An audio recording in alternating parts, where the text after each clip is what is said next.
Welcome back to the channel to part 2 of the Scale Colors paint review.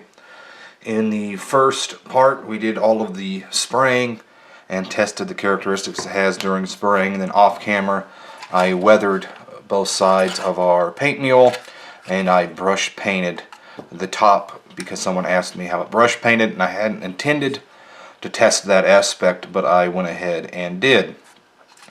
So let's get to how it brush painted. Now that is about 4 layers or 4 coats neat out of the bottle. Coverage wasn't very good. It didn't flow off the brush very well. The thinner may help it flow a little bit better off the brush, but it didn't flow too well on the surface, and it had some other things that I don't really like for brush painting. And you know, to me the gold standard for brush painting is still Vallejo Model Color and those types of paints. And this brush painted okay, not something I'd want to do much with in terms of layering and opacity. It took quite a few layers to get a pretty good coverage. You can tell that's 4 layers. You can still see over here in a few places where the coverage wasn't the best. So maybe for touch-ups in a few areas it may be adequate, but in terms of brush painting something else, or if you had a crazy idea to do a figure with it, I wouldn't try. I would just get Model Color and go that route.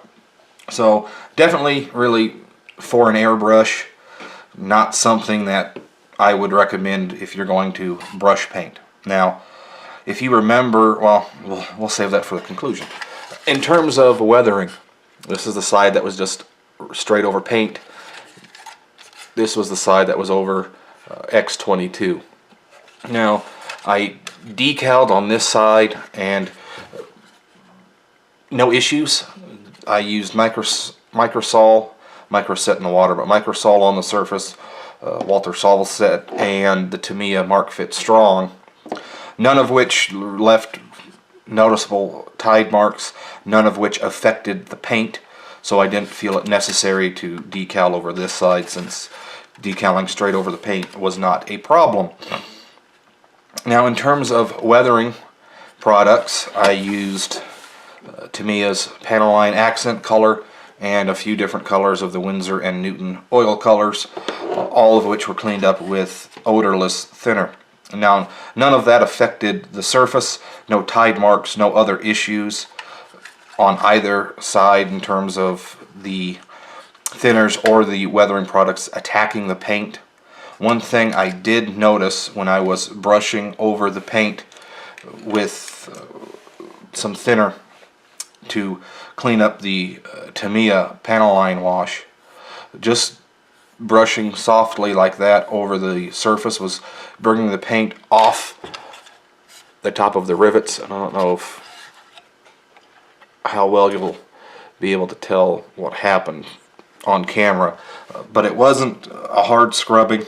It wasn't anything that I would call extreme, and I'm not sure if it came down to the fact that we sprayed over something that was primed several years ago, and as you can tell there's dust all over the surface, and that inhibits adhesion. And so I'm not really concerned with that. A lot of paints will do that. Even a good lacquer paint, if you rub it too much, is going to come off. And just rubbing with my finger, and nothing really came off. On the X22 protected side, you can tell we lost a little hatch there. That wasn't an issue. The paint didn't come off, so the protective layer of the X22 did help protect the paint. Also, I did use a Q-tip, a dampened Q-tip, and scrubbed over a few areas, which I normally don't do with weathering, but I did for this, and it again took off some of the paint off the top of the rivets on this side and on the X22 side with about the same amount of pressure, and I was rubbing fairly hard, which leads me to believe that it's not so much an issue with the actual paint as it is that I didn't paint it onto a very good substrate, something that was covered in dust and really not the perfect ideal, or not the ideal material to be painting over for us for any real project. So I wasn't concerned with anything that happened during the weathering. I took washes fine, even where we'd had the hairspray chipping. Going over that with the brush and the Q-tip didn't pull up any new paint, which was good. Masking, we'll do again another masking test real quick for that, because I know a lot of people or most modelers will mask over paint. So we'll try that right now. Have some MT washi tape. They are the same company that makes at least the 40 mil Tamiya tape. We'll take it straight off the roll. We will not detack it. Pushing it very hard, which I would never do, and then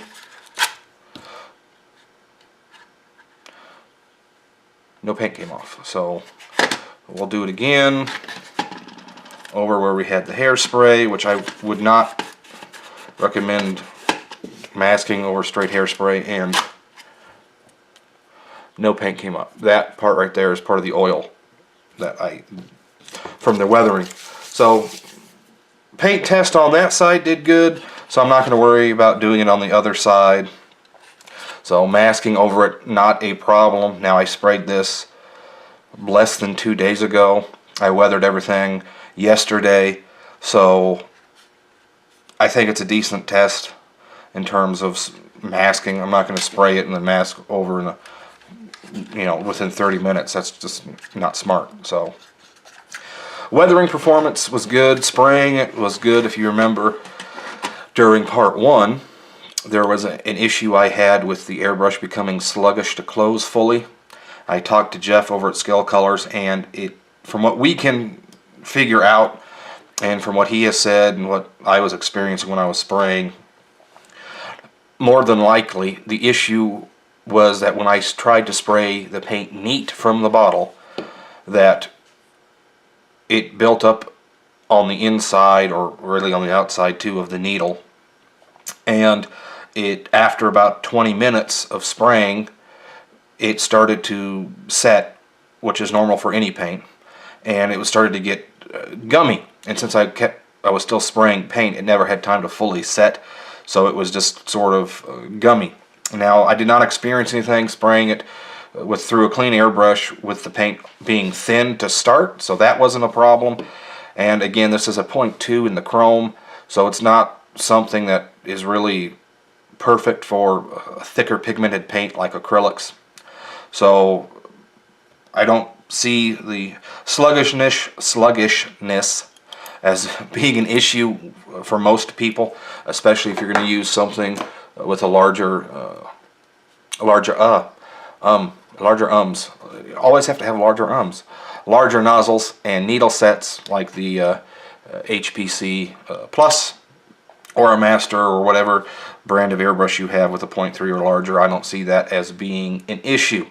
One of the other things that I noted when we were spraying it neat is it was hesitant to come out of the airbrush for doing finer line work. Now, I was only spraying at 20 psi, so maybe bumping up the pressure would help, but thinned, it didn't do that. It just flowed pretty good. Now, something else I want to address, because someone asked a question, the bottle does say, as we looked at, shake well before use, thin with 50-50 IPA water. Now, that does not mean thin the paint 50-50. It means if you're not going to use their thinner, the thinner that they recommend is isopropyl alcohol and water, and a 50-50 mix of the IPA and water. Use that as your thinner and thin it to your desired ratio. Though when I was spraying and doing the testing, I did find that it thinned 50-50, performed quite well. Though if you want to build up layers a little bit slower, then maybe thin it a little bit more. And if you're going to be spraying it through a 0.2, I would recommend thinning it 60 to 70%, and that would really get you a nice coverage, nice opacity, nice ability to build up that opacity, and it will make sure that when you spray, you're putting down a semi-wet coat and you're not going to get any dusting with it. So I like the paint. I am actually surprised at how well it sprayed. I'm surprised that I didn't get as much tip dry as I was expecting. I was surprised that it leveled as well as it did, and I was actually, and am actually impressed and surprised at the durability that it has. Now, in terms of spraying characteristics, I would equate it to something like Tamiya thinned with X20A, or Tamiya's lacquer thinner for fine line control. So it sprayed very well. I am pleased with that. As you can tell, the weathering was fine. Masking over it, no problems. I would suggest, if you're doing something with a lot of raised rivets, like a tank or even some larger scale ships, that I would probably recommend putting over a protective clear coat before you start to either handle it a lot or go and do much weathering. Now, I would do that with any acrylic, but more so experience with this, or excuse me, more so with something like Vallejo that's more fragile than what I found with the scale colors. In terms of what I expect with acrylics, something close to Mission Models. I have a bottle right here, Mission Models, I like the way Mission Models sprays, though Mission Models is very, very finicky when it comes to thinning ratios. And if you thin it just a hair too much, it takes way too long to build up opacity. And I really don't like the Mission Models. And their polyurethane mix additive is not very good in my opinion, in the fact that after just a couple months it will start to harden on you. And once it starts to kick off and thicken up, it's useless. It seems to mix okay when you put it in the paint, then it quickly separates into little chunks, and those will clog your airbrush. But enough about that. I do prefer scale colors over Mission Models in terms of how it sprays and its durability. I do prefer the scale colors over, so far, every acrylic brand I've tried, including MIG, Hataka, Vallejo, most of the acrylic major brands that most of us use, AK. I do prefer this. It's a little bit thinner than something like the AK paint. It doesn't, again, not as finicky as how you're laying it down as something like MIG or ammo, I guess. So I like it. If you're doing a ship, I would recommend it. He does have the Japanese Navy and the US Navy colors, so not a lot of people are producing those colors accurately. He is. He also has, of course, the olive drab and Air Force colors now. So I will have the link to the website either in the description or in one of the cards here on the video. But I am impressed with the paint. No issues or drawbacks really that I've found. Now, if you're a beginning airbrusher, I think this is a decent paint to do. Just mix it, thin it 50-50 with their thinner or IPA and water, and you're good to go. So it's very easy when it comes to that. Again, no weathering products affected it adversely. Rough handling, though, did start to wear the paint on the unprotected side, like you will get with most paints. So, not that my recommendation means much, but if you like acrylics, I would recommend the scale colors. If you're doing a lot of ships or just one ship, I would, again, he has the ship colors that you probably need. So, very impressed with the paint, happy with the way it sprayed, happy with the way it weathered. Brush painting I don't really care about, so that's up to individual taste. So, thanks for watching. Hopefully this helped you in making any decisions, or just really gave you information about a new paint brand that you might not have known about. So, thanks for watching. Have a good one, guys. Any questions, ask them below or shoot me a message. Catch you later.